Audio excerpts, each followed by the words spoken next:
JP Nadda के प्रधानमंत्री नरेंद्र मोदी की 3.0 में कैबिनेट मंत्री की शपथ के बाद ये तय हो गया है कि भाजपा को नया अध्यक्ष मिलने वाला है। अब ये नया अध्यक्ष कौन होगा, इसे लेकर चर्चाओं का दौर तेज हो गया है।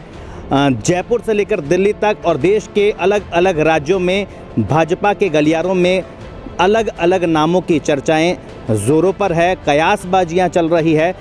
अब ऐसे में भाजपा का नया अध्यक्ष कौन होगा, इस पर चर्चा करने के लिए हमारे साथ में राजनीतिक विश्लेषक अनंत मिश्रा जी हमारे साथ में हैं। अनंत जी, सबसे पहला सवाल सीधा, भाजपा का नया अध्यक्ष कौन होगा आपके हिसाब से, कौन हो सकता है वो नाम?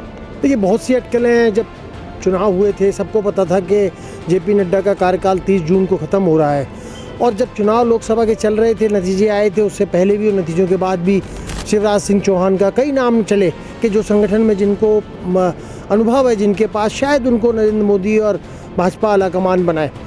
लेकिन मेरा मानना है कि जब शिवराज सिंह चौहान, प्रहलाद जोशी, कई जो नाम चले वो केंद्रीय मंत्रिमंडल में जगह आपने जैसा बताया कि शामिल कर लिए गए हैं।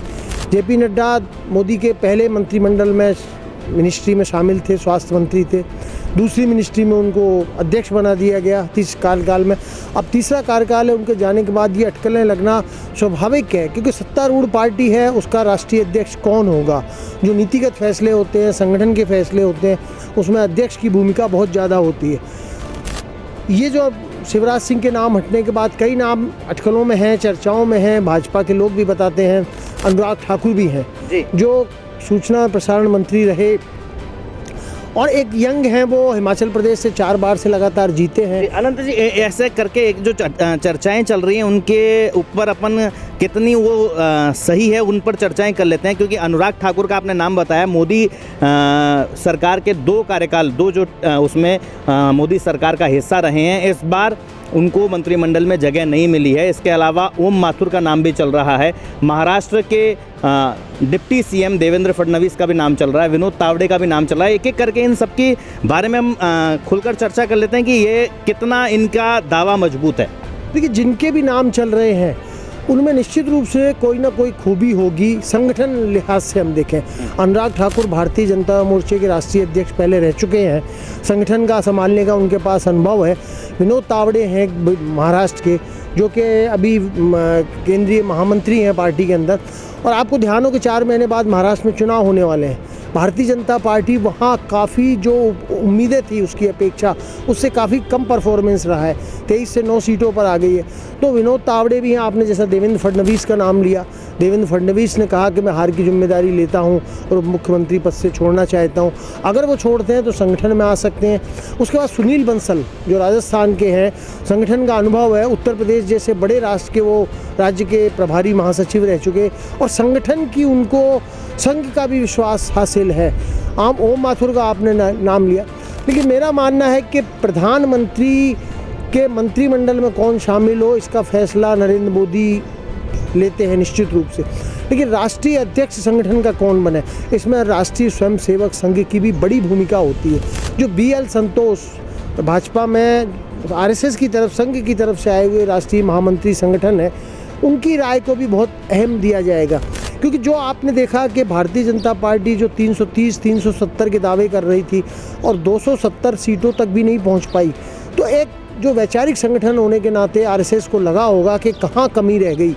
क्या वो कमी आने वाले राज्य जो महाराष्ट्र है, हरियाणा है, झारखंड है और जम्मू कश्मीर, इन 4 राज्यों में अगले 4 महीने के अंदर चुनाव होने वाले हैं, और जो महाराष्ट्र में या हरियाणा में भारतीय जनता पार्टी उम्मीदों के मुताबिक प्रदर्शन नहीं कर पाई, निश्चित रूप से उसका दबाव होगा। और भारतीय जनता पार्टी आलाकमान प्लस RSS, इन सब बातों को दिमाग में रखकर संगठन में ऐसे एक राष्ट्रीय, जैसे आपने ओम माथुर का नाम लिया, ओम माथुर 70 के पार की उम्र के हैं, एक उम्र का भी पैमाना रखा जाएगा। अनुराग ठाकुर अभी 50 साल की उम्र है और पूरी उनमें अनुभव है, ऊर्जा है, संगठन का बहुत बड़ा, उन्होंने एक बड़ी ज़िंदगी का हिस्सा संगठन में बिताया है। तो हम सिर्फ अटकल अनुमान लगा सकते हैं। हो सकता है हम जो 4 नाम ले रहे हैं उन्हीं में से कोई राष्ट्रीय अध्यक्ष दिखे, हो सकता है इनमें से ऐसा नाम आए जिसके बारे में हम सोच भी नहीं सकते, क्योंकि ये सरकार चौंकाने वाली फैसले लेने के लिए जानी जाती है। कई मौक़ों पर पहले किसने माना था कि जेपी नड्डा को मंत्रिमंडल से हटा के संगठन में लाएंगे। अनुराग ठाकुर जो 4 बार से लगातार जीत रहे थे, अच्छी परफॉर्मेंस थी, मंत्रालय में भी उन्होंने अच्छा काम किया, उनको ड्रॉप करना, सुनील बंसल और ये तो अभी संगठन में संभाल रहे हैं, लेकिन अनुराग ठाकुर को ड्रॉप करना, तो परफॉर्मेंस के आधार पर ड्रॉप किया गया हो ऐसा मैं नहीं मानता, न ज़्यादातर लोग मानते हैं।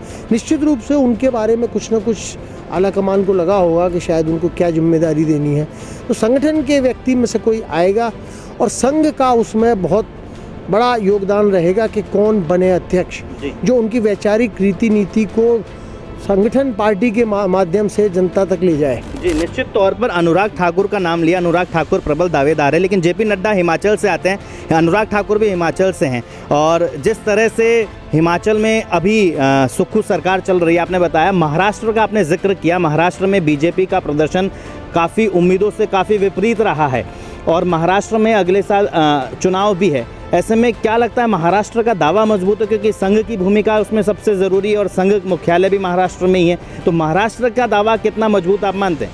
नहीं, मैं इसमें ये नहीं मानता कि महाराष्ट्र में चुनाव है तो फिर तो चुनाव हरियाणा में भी है, चुनाव झारखंड में भी है, चुनाव जम्मू कश्मीर में भी है। ये नहीं देखा जाएगा कि महाराष्ट्र में चुनाव है इसलिए महाराष्ट्र का अध्यक्ष बनाए। हमारे यहाँ हर 6 महीने में कोई ना कोई चुनाव होते हैं, ये 4 राज्यों के चुनाव खत्म होंगे, उसके बाद दिल्ली की विधानसभा के फरवरी। महाराष्ट्र में जिस तरह से बीजेपी को नुकसान हुआ और फिर शरद पवार और उद्धव ठाकरे की पार्टी में टूट जो हुई और जो प्रदर्शन आया उसमें ठीकरा भी बीजेपी के माथे फूट रहा है, उसके बाद में मैं सवाल ये पूछ रहा था। नहीं, मेरा तो इसमें काउंटर सवाल है कि पिछली बार जब महाराष्ट्र में भारतीय जनता पार्टी ने बहुत अच्छा परफॉर्म किया, 105 सीटें वो लाई, 56 उनकी सहयोगी 161 सीटें लाई, तब महाराष्ट्र का अध्यक्ष नहीं था, तब अमित शाह अध्यक्ष थे। तो किसी राज्य का अध्यक्ष अगर है तो वहाँ अच्छा परफॉर्म करेगी, मेरा ऐसा मानना नहीं है। जगत जेपी नड्डा अध्यक्ष थे, हिमाचल में क्या हुआ? हिमाचल में बीजेपी हार गई, अपनी सरकार नहीं बचा पाई थी साल भर पहले। तो लोकसभा चुनाव, विधानसभा चुनाव अलग अलग धरातल पे लड़े जाते हैं, उनके अलग अलग मुद्दे होते हैं। जो चुनाव के परिणाम लोकसभा में हैं वही विधानसभा में रहे, ऐसा नहीं होता। हर चुनाव का अपना एक लोगों का सोचने का नज़रिया होता है, व्यक्ति भी देखा जाता है कि कौन व्यक्ति मुख्यमंत्री के लिए, कौन प्रधानमंत्री के लिए। दिल्ली में जैसे लोकसभा के चुनाव होते हैं, 7 सीटें लगातार 3 बार से बीजेपी जीत रही है, लेकिन 3 बार से अरविंद केजरीवाल की पार्टी वहाँ सरकार बनाती है। तो ये सब चीज़ें बहुत अभी जल्दबाजी होगी, क्योंकि अभी केंद्रीय मंत्रिमंडल बना है, विभागों का बंटवारा होगा, फिर सदन होगा, लोकसभा अध्यक्ष का भी फैसला होना है। इसके बाद चूँकि जेपी नड्डा का जो कार्यकाल है वो 30 जून तक है, तो 30 जून तक संगठन को अध्यक्ष बनाने की जल्दी नहीं है, और अगर 30 जून के बाद भी 10-15 दिन लगते हैं तो भारतीय जनता पार्टी, जेपी नड्डा उनको अध्यक्ष के रूप में काम करते रहेंगे। मंत्री के साथ अध्यक्ष के रूप में भी काम करने पे कोई पाबंदी नहीं है, लेकिन हाँ, अगले 10-15 दिन, महीने भर के अंदर भारतीय जनता पार्टी को नया राष्ट्रीय अध्यक्ष मिलने जा रहा है। और जिस तरह आम लोगों की उत्सुकता है उसी तरह हमारी भी उत्सुकता है। हम चूँकि मीडिया के लोग हैं तो हमें उत्सुकता रहती है अगला कौन होगा, सत्तारूढ़ दल है, युवा आएगा, महाराष्ट्र से आएगा, यूपी से आएगा, कहाँ से आएगा।